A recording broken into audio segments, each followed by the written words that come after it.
I'm speaking to Nidal Bitari. He's program manager at People Demand Change. He was born in Yarmouk refugee camp outside Damascus, Syria. We're going to talk about a new attack on the few thousand Palestinians still living in the ruins of Yarmouk. Good afternoon.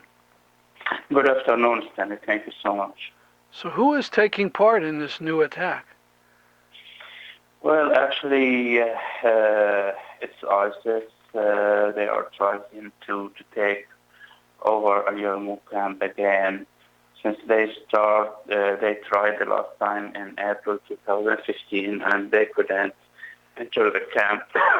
Now they are trying again.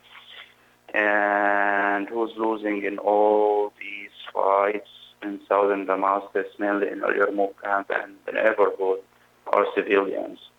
Today, the battles are between Jabhat al-Nusra and ISIS. So we have Nusra, which is affiliated with al-Qaeda. They're one of the fighters, and then there's ISIS is on the another side. What about Assad's people? Actually, there are some other armed groups allied to either ISIS or Jabhat al-Nusra inside the camp, and each one is taking either side to fight each other. I want to mention quickly, Stanley, that a few months ago, 4 or 5 months ago, there was an agreement between ISIS and the Syrian regime that the Syrian regime will facilitate evacuating ISIS fighters from southern Damascus to northeastern Syria, to Raqqa or to Iraq. Actually, this agreement wasn't cancelled, but it seems that it took another path.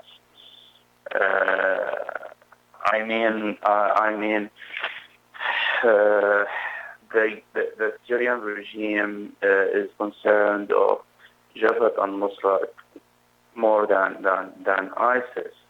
And in this regard, it looks like there is a new agreement between ISIS and the Syrian regime that ISIS would either be evacuated, or they will change their name or dissolve themselves and stay in their areas, but not under ISIS name.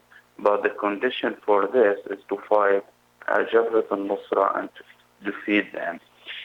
So let me see if I got this straight. So the Assad people want to cooperate with the ISIS people to fight Nusra, as long as the ISIS people change their name. Exactly.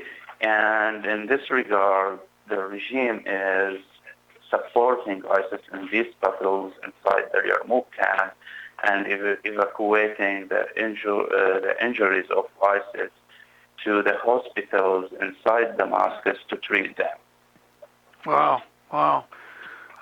Pretty ugly. What about the United Nations in all this? What is it doing? Actually, it's not like nothing until now from the United Nations or any other side, like nothing on the media, nothing from the United Nations, nothing from the INGOs at all about the current situation in Yarmouk camp, which is like very weird situation.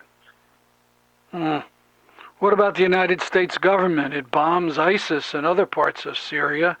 Is it trying to help Yarmouk, or is it just ignoring it?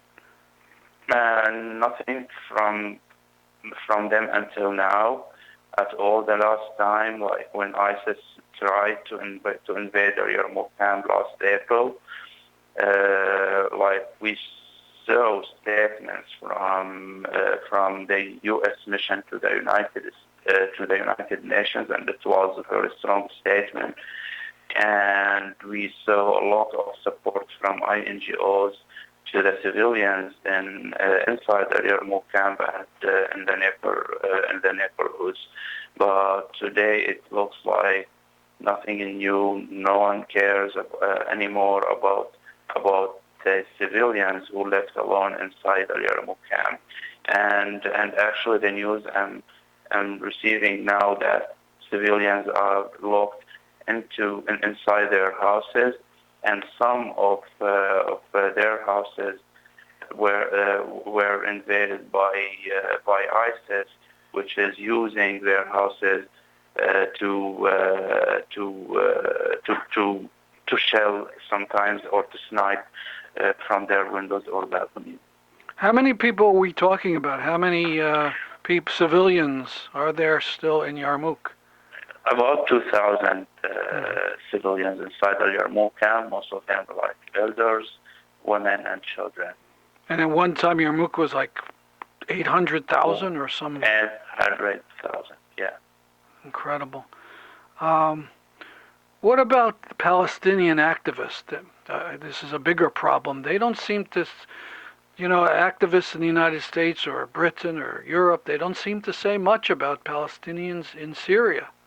Actually, they are trying. No, this is actually not true, Stanley. They are trying, but it seems like no one cares.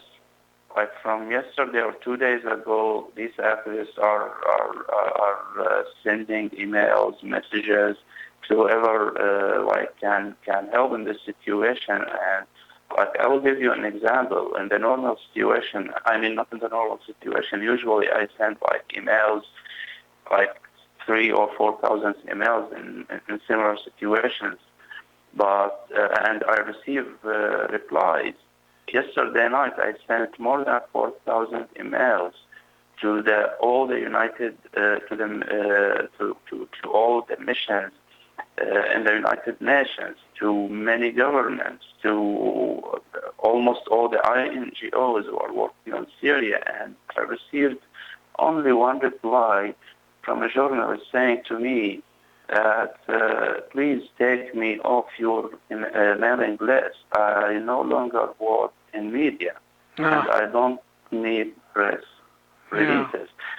So I understand that there is not like momentum anymore about the situation in Syria, but I don't understand that NGOs or United Nations, they don't want to do their jobs, and to be honest, like the Nusra, the special envoy to Syria from the United Nations is one of the godfathers of the agreements between ISIS and the Syrian regime inside the Yarmouk camp, and they are responsible for the current situation, and they have to do something.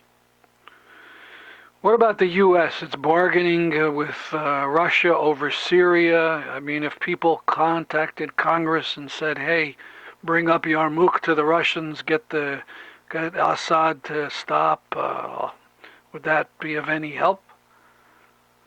Literally, Stanley, there were a lot of struggles yesterday to reach like the U.S. government and Russians.